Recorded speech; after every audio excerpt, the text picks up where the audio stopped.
see a lot. I saw just this past week, I guess, in Germany, they're considering opening or expanding a big coal mine in Germany.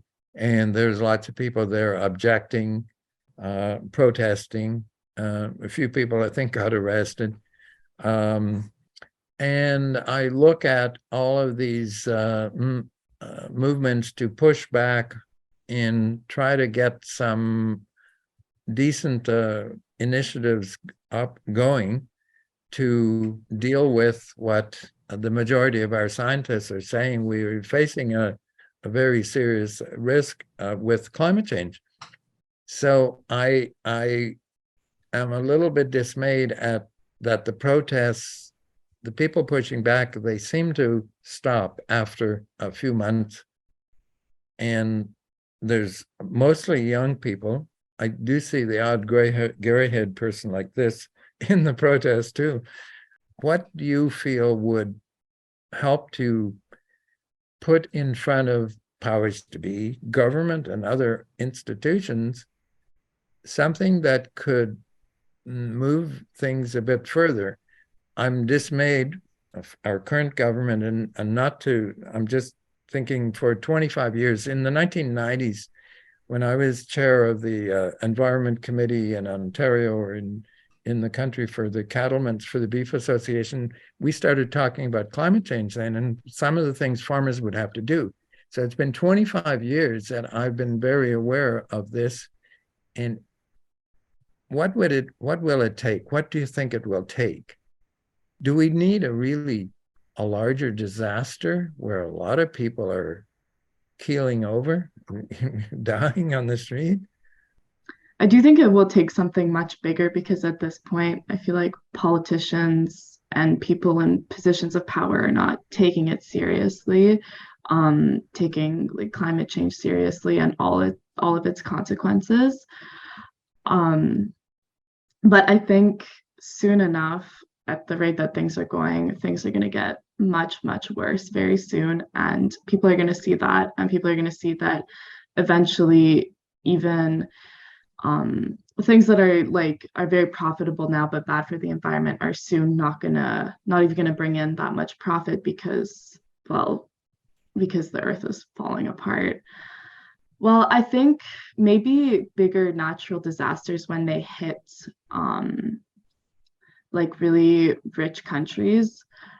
I think once that happens, maybe people will stop to think about investing in renewable energy sources and things like that. But yeah, I'm not sure.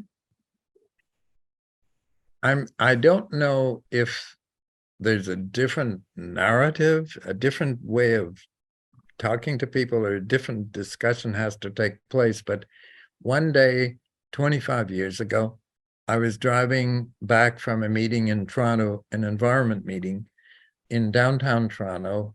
I think it was a Friday afternoon, which is kind of important because the traffic is a bit heavier. It was in the middle of the summer. There was a heat wave, 25 or 30 degrees or something. And at the environment meeting, by the way, everybody had their plastic bottle of water in front of them, right? Okay, so a little story there. But I was driving up the Don Valley Parkway coming east to come home. And it took me 2 hours to drive from near the lakeshore up to the 401, where I could get a bit more speed. Normally, I would cover that in 20 minutes. And it was like a parking lot. It was full of cars. We were all there with our windows rolled up and the air conditioner turned on and putting out fumes. And I had the radio on. There was a report coming out that said that year, with poor air quality in the province of Ontario, 1,900 people would be dying prematurely because of poor air quality. Prematurely might mean only a few months or a year or two, but it still, reduced some people's life expectancy. Poor air quality. They didn't say anything about climate change, right? So I think for the trees and stuff that we put on the farm, hopefully it will tend to create a little higher quality of air. and but it's not just that. I mean, all kinds of things I think need to take place. And certainly we were not contributing very much to the air quality of Toronto that day, parked on the with our engines running, spewing out a lot of fumes for 2 hours to cover 20 minutes, what would normally take 20 minutes, right? So is there a different narrative? Like talking, okay, some people get a little antsy about climate change and don't believe maybe the experts or the scientists as much. But if we look at air quality, we see, lots of cities in this country, in this province, have poor air quality days each year. So, Yeah, no, I definitely agree that air quality is definitely a significant worry, and it's definitely it's getting worse and worse. But I also feel like it's harder to kind of put your finger on air quality. Like it's less obvious that it's getting worse and worse. So I feel like most people don't think about it very often and don't think about how it's impacting them personally, or how or what's impacting the air quality.